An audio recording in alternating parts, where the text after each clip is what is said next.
Welcome back, friends and family, to another episode of the Backdoor Cut Show. Brought to you by the Barnburner Podcast Network and Dash Radio's Nothing But Net channel. You have us, the guys from the Barnburner. That's the-barnburner.com. You can find our podcast by searching anywhere that you find your shows. Backdoor Cut. We are a Grizzlies-focused podcast, but we also cover a lot of the NBA in general. And tonight you have me, Zach, Mason, Sam, and Rich. We got a full squad tonight. Grizzlies just faced off against the Lakers in an empty FedEx Forum that did have a tribute video to Marc Gasol for his first game back in the 901 since being traded to Toronto. I don't know what accent that was about, but had a game there. We'll cover down on that and then kind of talk about some trends that we've seen so far in the Grizzlies this season. And also, we'll give you an update. We had a podcast before the season started, before Ja was hurt, going through game by game through the first half of the season and making our predictions as a unit to where our record would be at this point. And I think this is the best I've probably ever done teasing a topic in the podcast, but we're going to go over that and tell you where we land right now compared to where the team actually is. Well, Mason, how you doing, man? Good job, Zach. That was nice. Nice intro for the podcast. You know, we're starting to sound professional, so I appreciate that. It only took 98 episodes. Yeah, 98, baby, 98 fools. Here we are. I'm great, man. Titans won the AFC South in a thriller. So I'll go ahead and pass it to Rich, man. Rich, how you doing? Oh, you already know. Same Titans won the AFC South, man. It was a doink of a kick, but that motherfucker went in, and we will be hosting a playoff game for the first time in God knows how long. So I'm looking forward to that. Doing great. My two teams were in the M. They had a game today, Grizz and the Lakers, and I think they fucking run that shit back on Tuesday. So looking forward to another good week of Grizzlies basketball. Tighten up, baby. I don't have anything to say except for the fact that I got a Theragun for Christmas, and that's pretty awesome. And now I can't imagine life without a Theragun. Dude, so my wife and I, we have this little cheap thing that we got as like a Secret Santa gift one year. That's a massager. 2 nights ago, she's massaging my quads with it, and the fucking thing like explodes. That sounds dangerous. Yeah, so that's not where you want to be when something explodes. I need to talk to you offline, Sam, to see what my what my avenues are from here. I hate to hear that. I really hope that that's not Theragun related by any means. No, it's not a Theragun. It's a little cheap junk. All right, so when the thing exploded, did the like little massager shoot out and like shoot into your thigh, or was it like kind of an outward explosion? No, it was just like the the wires were kind of split, and then boom, a little spark of fire, and it wasn't the machine. Like the machine itself didn't explode. It was just not what you want. Spark of fire when you're getting massage. You know, you're in like a relaxing sort of state. You don't want fire, sparks, and things like that happening nearby you. That's not part of the process. I was in the most relaxed state. Yeah. And dude, a nice leg massage. If you have your girl do it too, it's better because it's like you're not doing it, so like you don't know where it's going. I think that adds to the massage element. It's good stuff. Highly recommend. Yeah, so anyway, that was unfortunate, but all right, Zach, where we at? Grizz Lakers. Yeah, man, it's time after you upgrade that leg massager, then we'll talk some Grizz Lakers. All right, so yeah, Lakers came into town. Grizzlies started off pretty good. Kind of hung in there.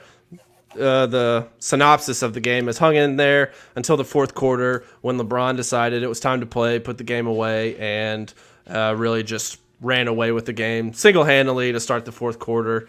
Good showing in the first half by the Grizzlies bench. Not so much the second half. Obviously playing without Ja Morant right now. A lot of good stuff. We've kind of talked offline. We've been pretty pleased with a lot that we've seen from the guys so far.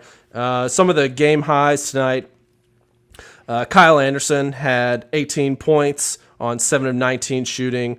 JV with another double-double, 14 and 10 for him. And then Dylan, ironically, led the team in assists with 5. Dylan, I thought, started off with a really good first half, and then I actually called it at halftime. I said, Dylan's having a good first half. He'll probably crap the bed the second half. And, yeah, he ended up shooting 3 of 15 for the game. So Thanks a lot, Dylan, for fulfilling my prophecy. Mason, what are your takeaways from this game? I mean, like you said, I thought the first half we looked good. A lot of ball movement. Desmond Bain came in, knocking down shots. And we bounced back, too, because the Lakers got out to a quick 10-2 lead or something like that. Hit a bunch of open threes. Kuzma was 3 for 4 early on, and it was like, oh, shit, like the Grizzlies are about to get ran out. But they didn't. They fought back and actually went on a 17-0 run in that first quarter. Great to see. I thought Jitty played some big minutes. Just like that dude makes things happen. But at the end of the day, it was a defensive battle that came down to one team had a fourth quarter closer, and one team's just like got a random group of players trying to tread water and doing an admirable job, honestly, going against, the defending champs and the team that most expect to win the championship again this year. So I'm not taking a lot away from this game. I would say, if anything, it's that Grayson Allen has been pretty stinky, and those minutes can belong to Desmond Bain and DeAnthony Melton and crew moving forward. Yeah, I can go. Pretty much the same for me, honestly, after watching that shit. Like you said, admirable effort, honestly. I mean, we were playing the Lakers at basically full strength signs, Caruso and KCP. But Kuzma plays a lot better as a starter than he does off the bench. So I figured he would have a pretty solid outing.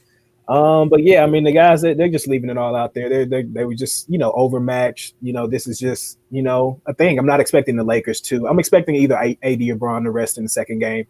But yeah, Desmond Bain, you can't keep him off the floor. I mean, he's earning these minutes game by game. He's a fucking sniper, just a fucking knockdown shooter. If he's setting his feet and he's open, I'm pretty confident that the hell was going in. I was excited to see Xavier Tillman get some run today. Yeah, I was glad that, whatever the injury issue was at the beginning of the year wasn't like a lingering thing that was going to continue keeping him as a part of the Grizzlies PR tweets that come out every game.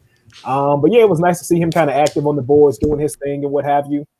But yeah, I mean, like you said, pretty proud of the guys, man. They hung in there for as long as they could.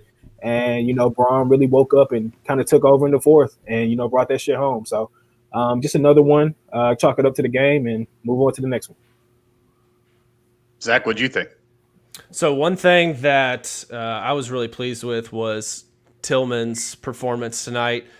Didn't know a whole, lot what to expect outside of scouting reports. Didn't play too much in preseason, but came out, had a really strong appearance, I thought. In 17 minutes, he was 3 of 3 from the field, 6 points and 6 boards in only 17 minutes. Like I said, very active, very much a part of both sides of the floor on offense and defense, just movement, made several passes. I don't know assist-wise, doesn't have credit for any assists, but I know he was involved in some hockey assist situations where he made the extra pass instead of trying to force the ball up and take a shot. So really liked what I saw from him.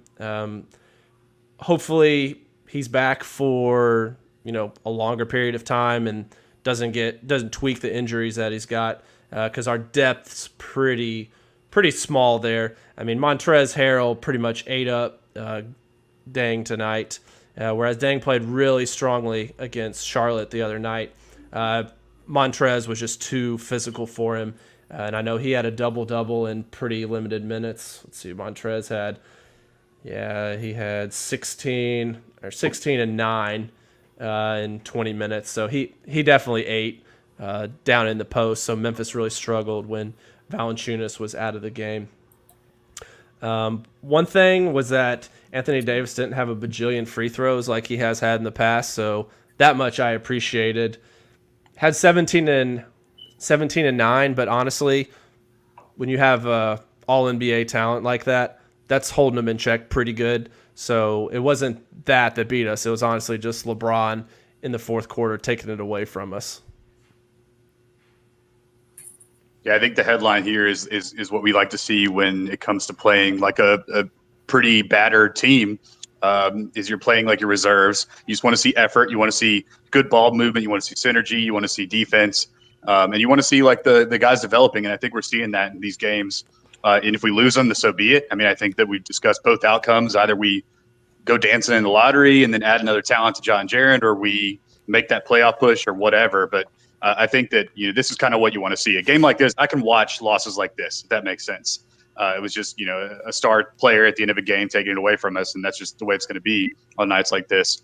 I mean, Bane is like 3 of 4 tonight. He's 14 of 27 on the season. He's shooting nearly 50% from 3 on nearly 5 attempts per game, which is, by my account, very fucking good. And I mean, he's also like doing exactly what he was supposed to be doing when he came out of college, with zero assimilation process. Whereas my other dude, Aaron Nesmith, really hadn't been able to see the floor for the Celtics. Granted, they're heavily stacked on the wing, and but I mean, I think we could almost say right now Bane has been immediately better than Nesmith is playing that same position and supposedly doing the same thing skill set wise.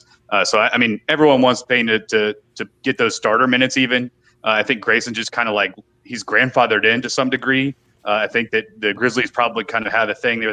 They know what Bane is and they want to see what Grayson is before they make any moves in terms of his contract and what they're planning to do long term with him. So I think they're trying to see what they have in these minutes, not necessarily trying to win. Jitty is with the offensive rating of 131 versus a defensive rating of 107. Wow. So he has like one of the highest differentials on the entire team. He's played thus far this season the same number of minutes as Ja. Now, granted, Ja's missed a couple of games now with an injury, but he's been statistically every bit of what you see in the eye test, which is always kind of doing shit. But really, the player that's played the most minutes have been the best consistent players, not Dylan, which you'd think that he would be, in the absence. Although Dylan has played well, I thought he would just jack shots and be a total shithead.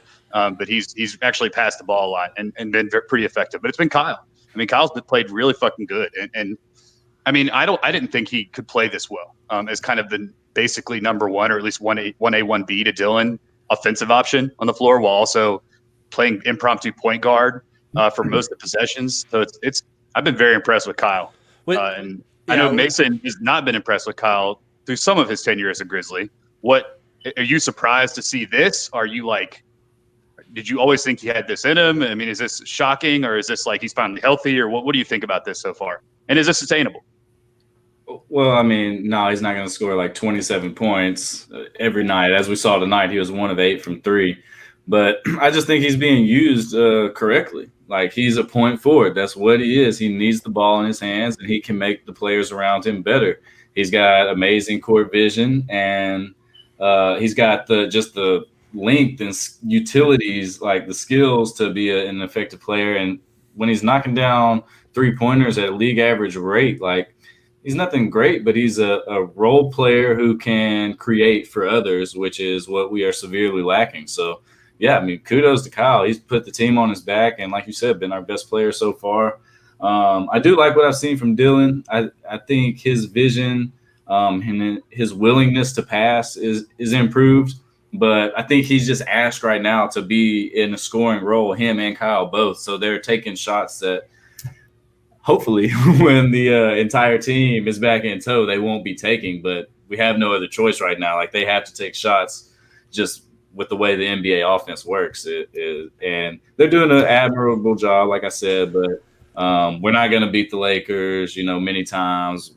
We beat the Hornets, who had a terrible night. We saw what happened against the Celtics, though. They had, one quarter where Jaylen Brown just went nutso, and we don't have anyone that can do that right now. Like, even Dylan can't get hot and go for 30 because he's like the only offensive weapon we have. And Valanciunas isn't drawing people away from him. Tonight, he shot 50%. I know he's had a double-double in every game, but he just really hasn't been effective like we need him to be to win games. So, yeah, I think JV needs the ball more. If you look at his shots per game this season compared to where we were last year, he got a few more tonight. I think he's at 9. He was at 9.6 before tonight, got 14 tonight, so that is creeping up a little bit. But I think, without these other guys, he's a consistent and efficient scorer, so we need to make sure that we get the ball to him. Do you think that's a product, and this is for whoever wants to answer, a product of like Ja and them being out, or just a product of Jenkins putting more of a stronghold on the offensive system he wants to run that doesn't emphasize the post? I don't know. I'm just now wondering that. Like you saying his shots are down. Right. I mean, I could. He doesn't have that dynamic creator that's going to get into the paint at will and draw over the other center. So that's obviously going to hurt his opportunities and decrease those. So that's got to be a huge factor. Jenkins really doesn't have the personnel. I don't know off the top of my head how many threes we're shooting a game compared to we shot 33 last year. tonight. I know that. We were 9 for 33. It was one of 9 our for 33 worst performances of the year, probably. Yeah, I mean, I think we're top 10 in 3-point attempts, but everyone's shooting. Like the top 3 teams in the league are in over 40, which is insane per game. And I think that's why we're seeing these blowouts. There's been a lot of discussion about how the 3-point game has really made it. There's such a disparity in these games because of even a bad team can get hot from 3. And they shoot so many of them that it creates this statistical imbalance. So anyone could beat anyone. The league's always been like that, but it's more like that now with all these crazy blowouts that we see. I mean, I get on SportsCenter or whatever, or the ESPN app, and it's like sometimes I don't even turn on League Pass because everyone's getting their shit rocked.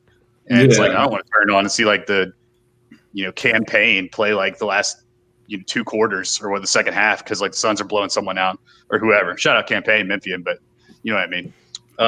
But I think that's also a product of just kind of – I feel like the product of the NBA is just watered down this year. Like they're not in the bubble, so the in-arena experience isn't as cool. Like it's noticeable that there's not fans there. So when you're watching it, it's weird. It's noticeably different than the bubble to me. The bubble, I was like, okay, this is cool. I can get behind this. But just between the no fans and the players resting, and the COVID protocols, like I'm just the product on the floor this year hasn't been that impressive to me. The lack of training camp, the quick turnaround, like I don't know. I hope that doesn't bite the NBA in the ass.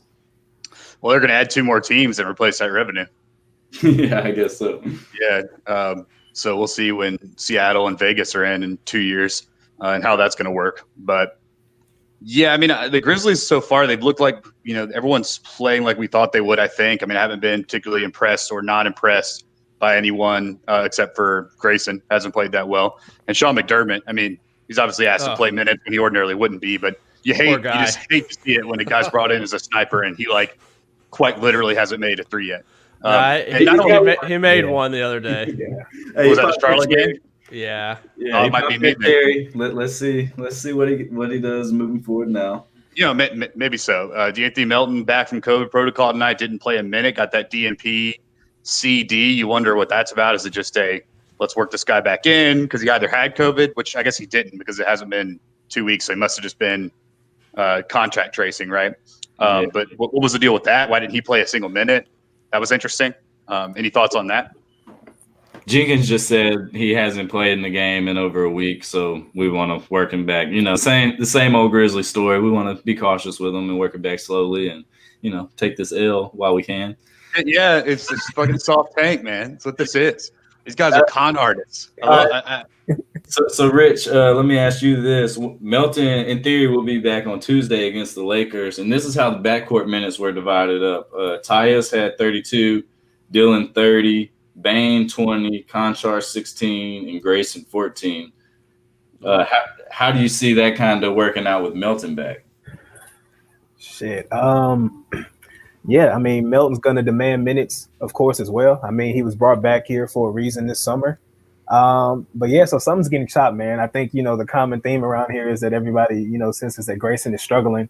But to Sam's point, I think that is something that the Grizz are trying to see, like kind of what they have in him. They exercise that option on his contract.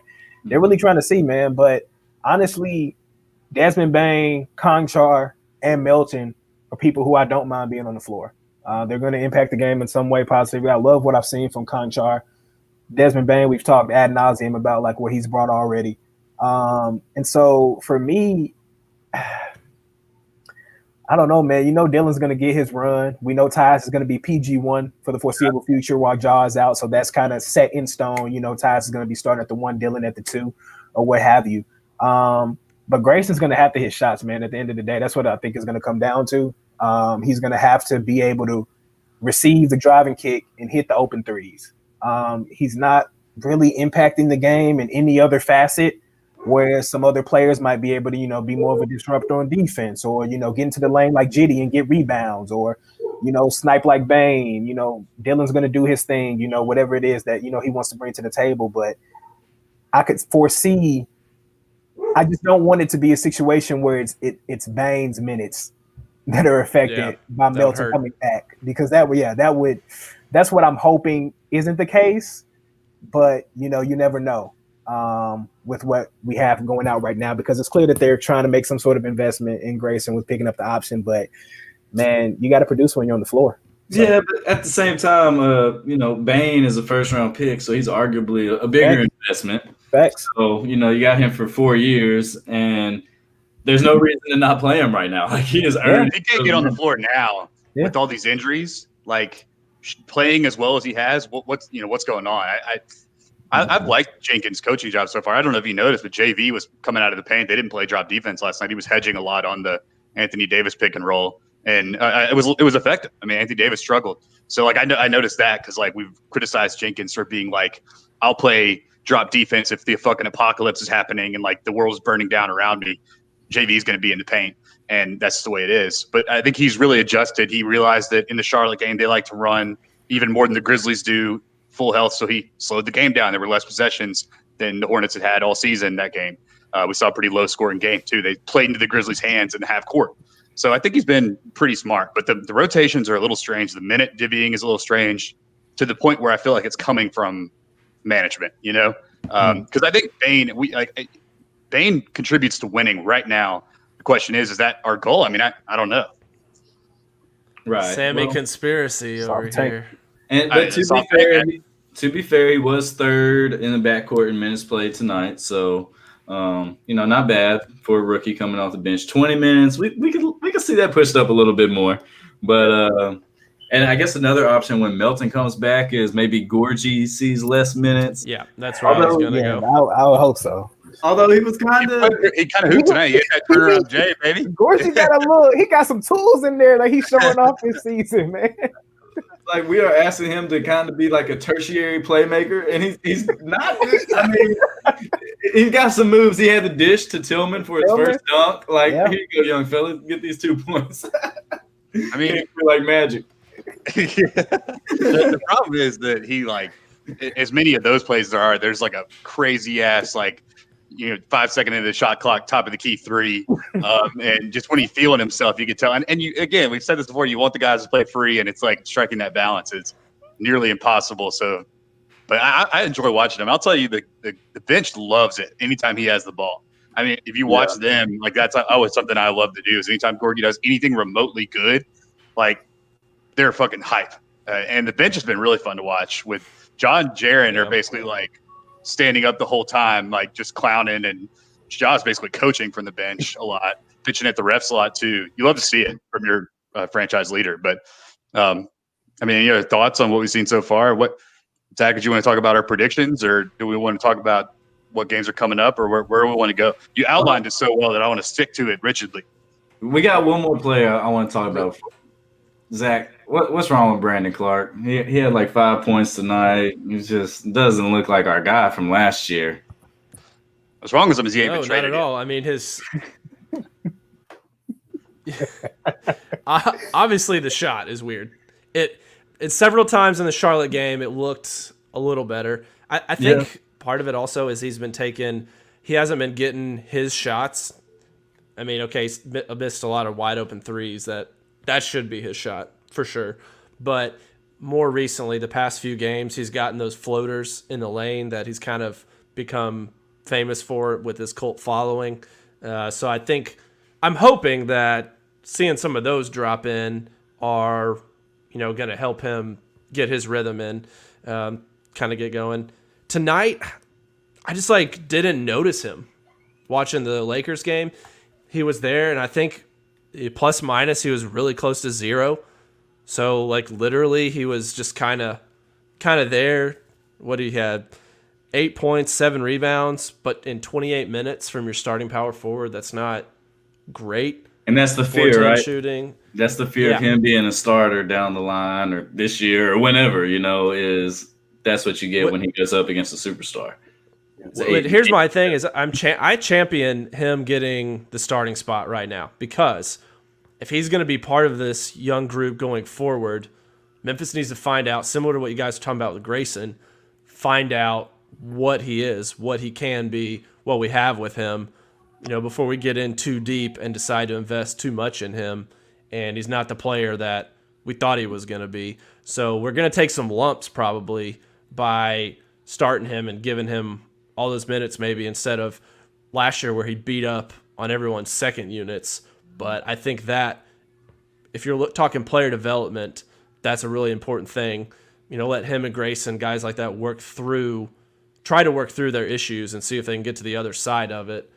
Yeah, but to be fair though, he won't be playing with JV if he is a part of the long-term future. The theory is that ultimately Jaren will slide to the center, right, or we'll grab some like guy in a late lottery or something that's like a Jared Allen type, or just a really long athletic rebounder, or maybe that's what Tillman is for, is to ultimately slide in there and just play like good pick and roll defense and rebound next to Jaren. Yeah. The point being is that the starting him now next to JV is not really determining anything necessarily. It doesn't give us the full. It doesn't give us the full scope of the future, but I think it gives us a fairly good idea. Well, and the Lakers are like fucking monsters. Like we weren't talking about this against Charlotte, like the Lakers are huge.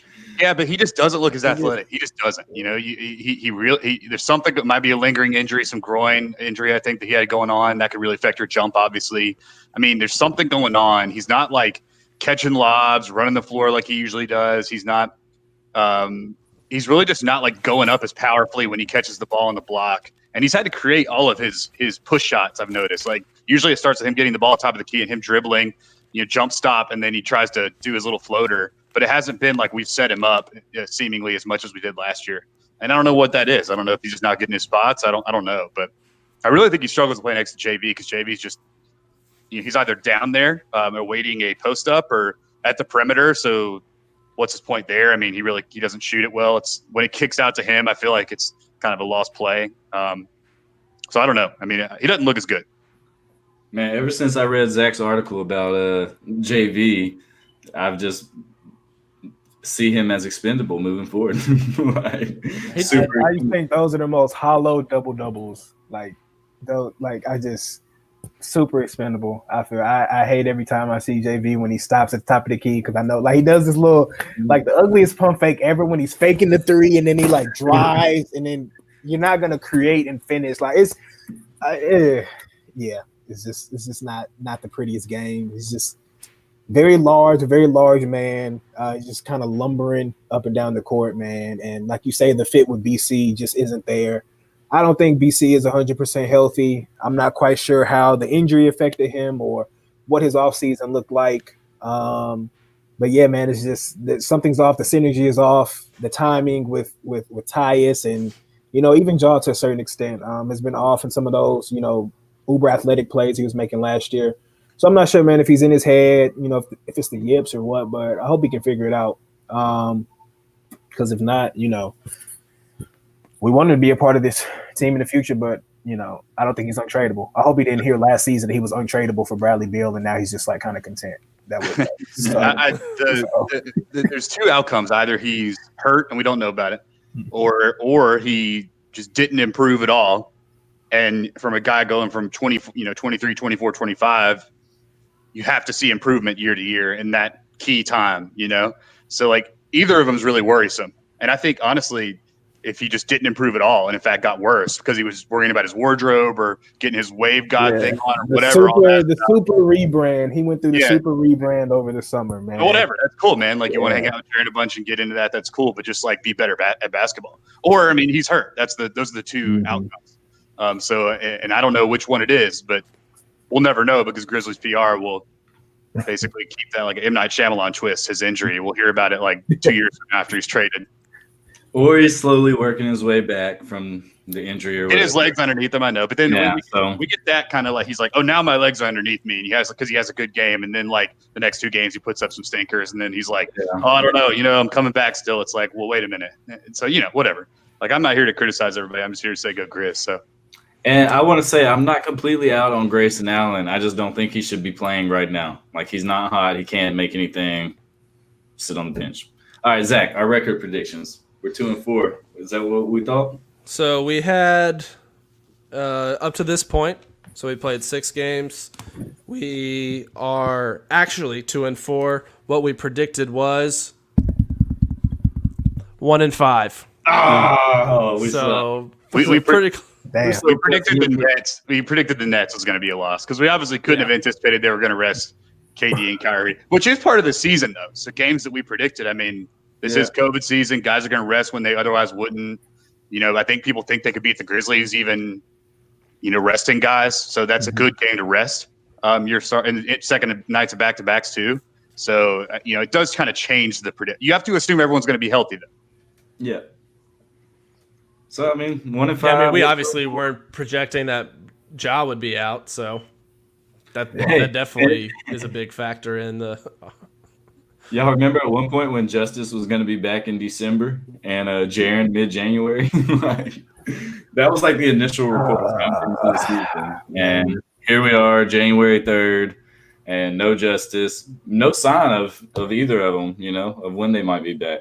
Yeah, I understand why they wouldn't put a timeline on it, just because what's the incentive to do that other than like to satisfy some blog boys? But like the Justice thing is so weird, man. Verno's talked about this ad nauseum, and I'll just like retweet what he says. But usually in these things with Jaren, he tears his meniscus, he gets a diagnosis, he has a surgery, then there's a rehab. And like we understand that's how it works. And like projecting him back in mid to late January is right on time with the way that most meniscus rehabs work. So like that has an actual basis in like reality and medical diagnosis. But like Justice is this really nebulous like thigh displacement or hip displacement. And it's like, is that a product of his crazy back injuries? Because apparently if you have a really weak back, it can affect your hips because it's all like, I mean, your hip bone's connected to your leg bone and all that. I mean, it's true. So it's what the fuck's going on? Like, because he did have a surgery. He's walking around. You know, it's not like he's like still in some cast or something. Like, what are they trying to avoid? We got a team option on him next year. So if he gets hurt immediately again, it's not like we have this guy under contract for like a 5-year deal like Chandler Parsons. You know, there I understand being extremely careful or whatever. What the fuck's going on? It's weird. And I mean, I could very well see him never suiting up in a Grizzlies uniform because like otherwise, what's the sudden game where we're like, now that hip's fine and we're okay with him playing? I just don't understand it. And the weirder it gets, the longer it goes, the more I'm waiting on them to just say he's out for the season. I could see us picking up that option and then him not playing at all and before that, and that's just picking up the option. Because like at this, we could get to a point in the season where it's like, well, why play him now? What's the point? He sat out this long. Why do we want to, in a season that, you know, if Morant's, you know, not able to come back as quickly as we think, or I mean, even though he's running around already, it looks like. But I could just see something weird like that happening. Something very unsatisfying is kind of how I would put it. Very frustrating. It's frustrating. Like, you going to make? No, you got it. It's just frustrating, man, because you know, you heard about all these rumors like when the deal was done, like back at the deadline, and you know the injury history, and like we all know about that, right? And everyone's trying to justify why the Grizzlies made this move, as he was like kind of their prize free agent signing, like during the season. And, you know, I've loved what I've seen from him, like off the court and with the team, and, you know, even small team morale shit, like supporting Jitty's brand by wearing his shirt and shit, man. But it gets to a point where it's just like, okay, like, what is going on? I think it would be different, like y'all was saying, like if we saw him on the bench, like, you know, with something on or like struggling to walk, but he's like he seems to be walking fine, just chilling on the bench in sweats, like cheering for the guys. Man, and you know, I saw his tweet the other day in response to like a troll, you know, saying like, you know, he's working, busting his ass in rehab, getting back, you know what I'm saying? But it's just like, you know, we're gonna support, but it's just like at some point, like, bro, like you really are injury prone. And, you know, to what extent are the Grizzlies invested in his future as a part of this team, I think is the main question, because when the deal was made, I viewed it as them seeing him as a missing like wing piece, another facilitator, etc. But you know, he wasn't able to play when he got traded, right? Oh, he's going to be back for the bubble. Wasn't able to play in the bubble. Oh, he gets hurt in the bubble. Not able to play in preseason. Not able to play in the season currently. And now with Ja, Jaren, and Justice all out, he's going to come back and like do what? You know, with the current roster that's on the court. So it's just like, I don't know what the expectation is. And I don't know what realistically he's going to contribute when he's able to come back.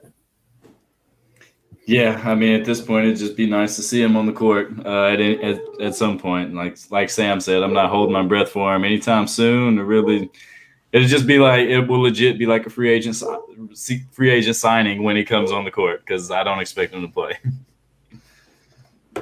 Yeah, Memphis honestly has several of those guys. I mean, Jonte Porter, you know, extending him or picking up an option, whatever it was they did on him. Is that guy gonna ever play? Killian Tilly. What's going on with him, dude? No one has seen anything about him. Do they play in practice? Are they basketball players? Like I've never seen him play a minute of basketball. I don't know if people in Gonzaga did either. That was like his whole thing. And I get it. Take an injury flyer.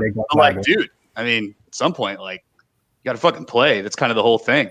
And then Jonte Porter, like, his shout out Jonte Porter's dad, who's wearing the Grizz shirt when Michael Porter Jr. gave him a, you know, whatever, like a Tesla or some shit. I don't know, something. He was. Yeah, gave him a car and said, so we think that Jonte is the favorite son. At least that's going to be my narrative. But like, play some basketball, dude. Or what's going on? It was a knee, and now he's like still rehabbing it, but there's no like timetable. It's just at some point that the guy that Ross or whoever's sending those Grizzlies PR tweets. I hope he can't sleep at night sending those fucking tweets because like the guy's got no morality. Like he had just no transparency. He's basically like he's the equivalent of a sports politician. You know. He also didn't give his press credentials, so you know I'm not bitter, right? No, I mean, that has nothing to do with my feelings right now. Those tweets are wild, though. They're just like, Killian Tilly hurt hamstring. It's like, okay, well, what? Does his hamstring severed? Is it torn? It should be like hurt. Not boo- there. He's got a boo boo. Yeah, exactly. Like adding Neosporin to his boo boo. Like that's whatever. Fuck out of here, man. I don't know. I'm over this stuff. Yeah, I guess that King Kleiman likes to keep shit in house, you know. So it's always been that way. And I mean, since he took over, yes. Well, no, it wasn't like that before. I mean, when Chandler was like that. It was like that with Chandler. I mean, everybody knew that Chandler wasn't ever gonna come back and be right. Like after the first year, it was over. Everybody understood that. Well, he did have the Germany time when it was like, exactly. But that was after the first year. That was after the first year. So every year was that. I've never felt better. This year I went and got like hiked up the Himalayas to this monk's cabin and like pray with a shaman, and now I'm good. And there's like Inverno would be like, "Oh, great, that's fucking awesome," and then like you get on the court and you know like get hurt immediately. It's tough to see. I feel like a battered housewife to some degree with these injuries, and you know I would just like to see these guys play rather than just be like, at some point the prospect has to become reality, right? Or else like taking flyers on guys, you might as well just like light the flyer on fire right there. Yeah. So, all right, back to this year's team. Zach, what's next on our agenda? Yeah, that was sad. Going down the Chandler Parsons rabbit hole. Let's get out of there. We went down a pit of negativity. Have you guys not think about this? That this is all I can think about is how similar Justice is to Chandler.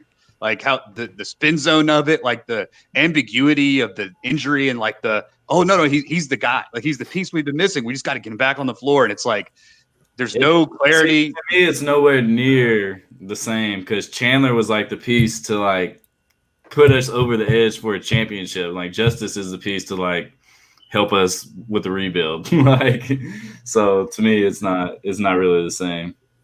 And like even if we didn't trade Jay Crowder, sure we could have re-signed him this year, but like that team last year, maybe we make the 8th seed and then we get our asses whipped by the Lakers, which would have not been fun. So it is what it is at this point. Well, we have to call a spade though. If Justice never plays or never plays any meaningful basketball, it's a loss. Yeah, even at this point, it's a bad trade. Like, and that's the point is that you know what? But yeah, we get it, so we can move on. Zach, you got to move on, man. All right, so looking forward to this week. Chandler Parsons, back in the day. No. All right, so this week we got Lakers again at home, picking that up on the 5th. So that's Tuesday. And so probably see a repeat, pretty much what we saw tonight as far as personnel and everything. Wouldn't be surprised if Lakers try to sit someone. That would kind of make sense, considering they were able to mollywop us tonight without doing that. And then let's see, Tuesday, Thursday, Friday, we've got 2 home games back-to-back. I believe that's our first back-to-back of the season. We're playing the Sexland Cavaliers, and then we got hosting the Brooklyn Nets. So with Cleveland, obviously the big story, or a big story, is that they're winning games this season. 4-2. Colin Sexton averaging 26 points, with Darius Garland averaging 17-2, and one of my guys, just been a ride or die for a long time, Andre Drummond. Larry Nance. No, oh yeah. Oh yeah. 17-4. No, I'm just kidding. I'm not on that hill anymore. That was like 3 years ago, but I left it too early. I admit that. Yeah, he's hooping now.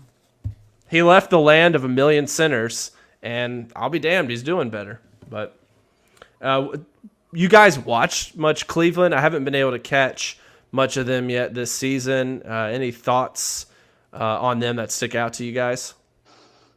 I saw Sexton hit a game winner the other day.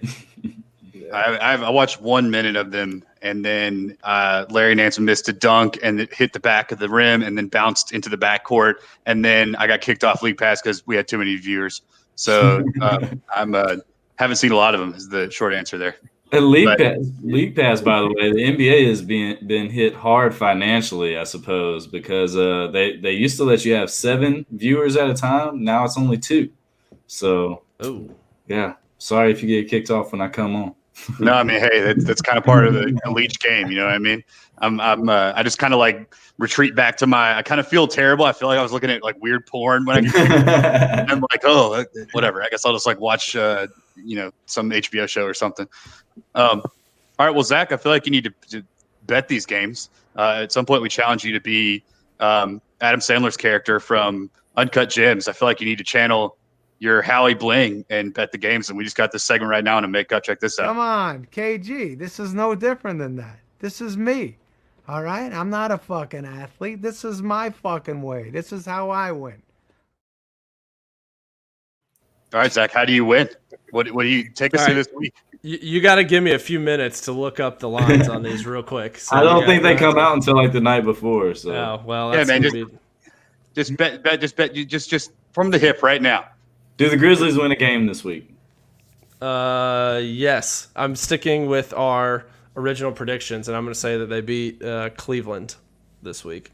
And that's the only win we had. So we had them at 2. We had them split in the Lakers games, but with Ja out, I really just don't see that happening. And honestly, Cleveland, that's going to be tough since they're very – do what? So that was dumb. Why we do that? We thought that LeBron and AD would rest the second game, which they very well might. Yeah. And then, I think they're resting. Like, I think Bron's gonna be up in the Westin, man, with some wine, like tagging whatever like young college football player made a nice play in a bowl game. Like, I see you, little bro, keep going, young king. Like, and I like never knew they had any relationship. Bron's gonna be big. Bron's gonna be big chilling, man. I doubt he plays. It still take a good effort to beat their bench. Facts. Yeah. I think if they hadn't played this game, this is a game where they could have won because the Grizzlies played really well, right? But you wonder if we're going to get that same effort next game. Who knows? So what does that put us at, Zach? 3 and if we beat Cleveland, is that 3-7? That would be 3 and if we beat Cleveland, lose the Nets, that'd put us at 3-6. Okay. Man, who's guarding? What about Colin the Lakers, Sexton, dude? Like, we lose the Lakers too. Guarding Colin Sexton, like. Yeah, I mean, Bickerstaff got them boys playing hard, man. Like, for real.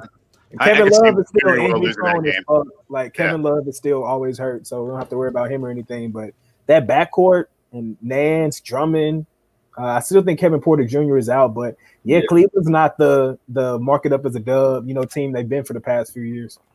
Yeah, I mean they're 4-2, and we're 2-4. And if you go to the Western Conference standings at this moment, the Grizzlies are at the bottom. When do we think Ja comes back? I mean, he took his leg, he took his walking boot off like the next day. He's been tweeting about being a cyborg and red apple vinegar and red clay and all this shit. Yeah, he was on Twitter looking for some red clay, man. Ja country as hell, man. That's some country ass shit. South Carolina. I'm down with it. If he needs to put some, Vicks vapor rub on his feet and sleep with socks on, whatever it takes. Like, he said he's trying to get back. Yeah, he is. He clearly is. And the question is, like, what happens when he butts up against the aspirations of the front office, right? When they say, like, well, hang on, man, let's 3 to 5 weeks. Let's do 5 just to make sure you're healthy. He's like, I want to fucking play now because I'm trying to be an all-star, which is his motivation. I think you could tell he said it. He said he wants to be an all-star this year. He was clearly playing like one, and he sees that slowly slipping away. An all-star in year 2, I think, is a goal of his. So I think that's his motivation as much as anything else. Not that he's like a stat guy, but you know what I mean. He wants to be known as a great. So what's going to happen when he says I'm coming back, and then Kleiman says no, you're not, and then like we get this tete-a-tete? Ja gonna play when he wants to play. I would imagine he's gonna play. And I mean, he tweeted out that he's a cyborg. You look at that poster behind you, Sam, and you can see it. Maybe he's just got great ankles. Like, we see this with LeBron. We see this with some guys who it looks like they've got a bad ankle sprain, and it's not that bad. It's a couple. He's also 21, dude. Like, you're basically immortal at that. Like, knock on wood.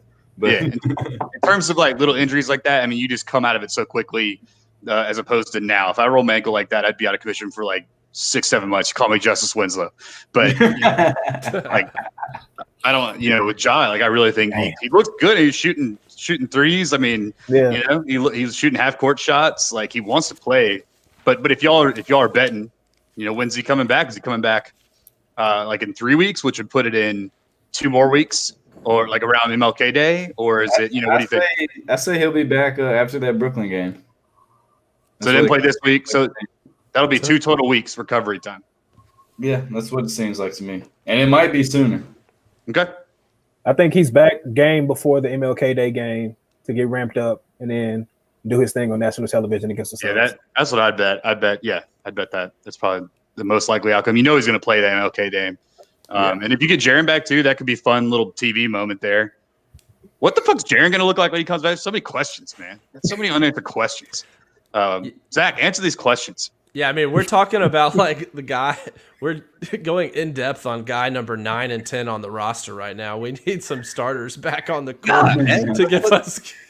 I hate this shit because I'm just like getting my soapbox, man. But like, it sucks because like no one knows how good the Grizzlies actually are because we're chronically hurt, and like we're already hated on so much that like we have to show out on these little moments we get, and we just like never get the moments. When we do, it feels like we're always hurt. So it just sucks. We're in this constant state of like either being undervalued or like legitimately shitty because 7 guys were on our disabled list. So. Yeah, I mean, we've probably spent a combined like 5 minutes of this podcast talking about why John Conchar needs more minutes than Grayson Allen. So those guys hardly see the court when we. I mean, yeah. So I don't know. I hope we get healthy. I mean, at some point, it'll be. What I hope is that we have a fun time when we get healthy and we're winning some games, playing some 500 basketball, competitive, and maybe we have a little push at the end of the year. But everyone's healthy and we're seeing the team that we can watch for like 6-7 more years. That's kind of what the rub of this season for me, and then adding a piece in the draft. But we got that Jazz pick too. Don't forget about that. Kind of keeping track on the Jazz. Obviously, would be nice for them to have a really down year. Probably not likely with signing Rudy. They're always going to be middle of the pack in the West and a nearly 50-win team. So something to watch for too. Yeah, they're third in the West right now. So if we want to run down the standing, it's the Suns, Lakers, Jazz, Pelicans. So that's the top 4. Then Clippers, Blazers, Rockets, who John Wall looks amazing. Sacramento Kings are the 8th seed. And then you got the Mavs and the Thunder, 9 and 10, rounding out the play-in. So a lot of surprises there, namely the Thunder being at 10. Of course, they only got 2 wins. We haven't had time to spread shit out, but and the Rockets still being in there.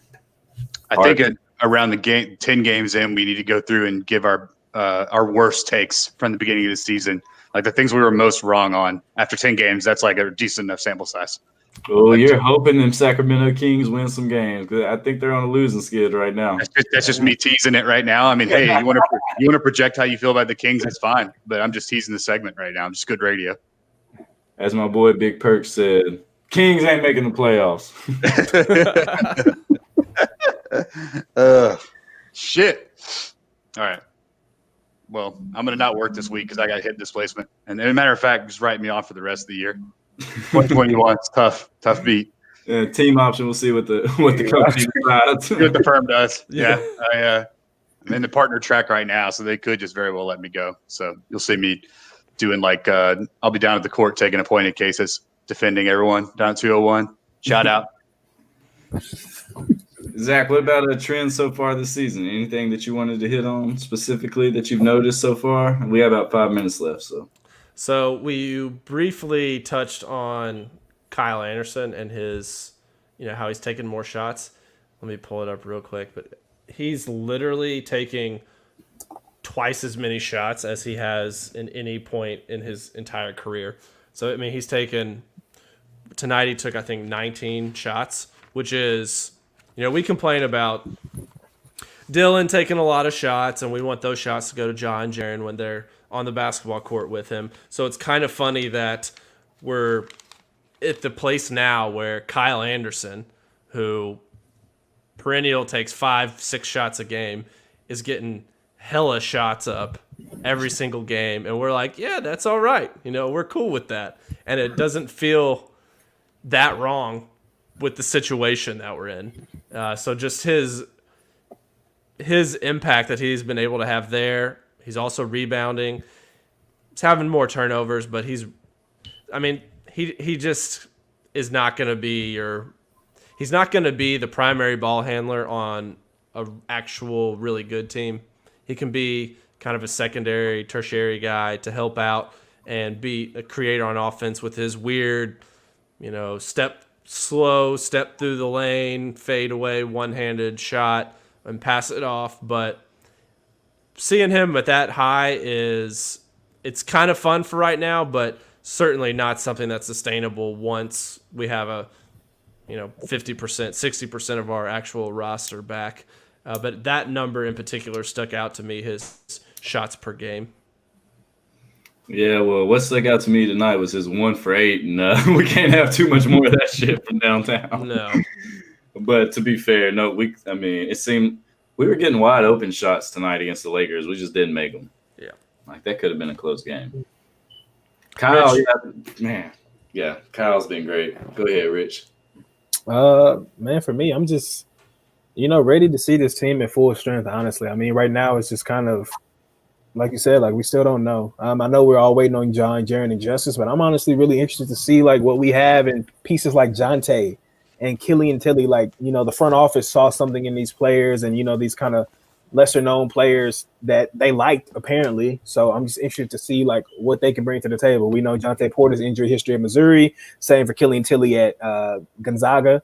So I just want to see, they're more 6'9", 6'10", bigs who can kind of step out and shoot a little bit. And I just want to know what we have in them, man. I just want to see this team at full strength, honestly. It seems like it's been so long since they've been at full strength, 1 through 15, 16. And yeah, that's just what I'm ready to see, especially when a national television audience is involved. I feel like the world hasn't been able to see the Grizzlies at full strength in who knows how long. There's always a piece out or somebody missing or somebody hurt. So, just hoping for health, man, in 2021 and, for this team to be able to, remain on this upward trajectory. Yeah, when was the last time that we were healthy? The things I remember, the Jazz game, Mike Conley's return, I feel like we were mostly healthy then, or at least most of the key guys played. And then that Rockets game where Ja told James Harden to tell that motherfucker about me. Those are the two games I can think of that are just kind of national TV games where we look reasonably healthy. We look like the Grizzlies that we will see over the next, 4 or 5 years. Now, granted, that was before the Justice trade. So that kind of cleaned out a lot of minute soakers from our end. But, I just can't think of a time where we were actually healthy. And now we've got these chronically injured dudes like Jonte and Killian. They might very well be don't play for a whole year and come back next season projects. And if that's the case, just let us know. Yeah. I don't see the incentive to keep it so gray area. Well, I think that about wraps it up for us tonight. Thanks, everyone, for listening to this episode of the Backdoor Cut Show. You can find us on Spotify, Apple, wherever you get your podcasts by searching Backdoor Cut Show, and also on Dash Radio's Nothing But Net channel every Monday at 9 p.m. Central Time. Until next time, we'll talk to you later, and go Grizz.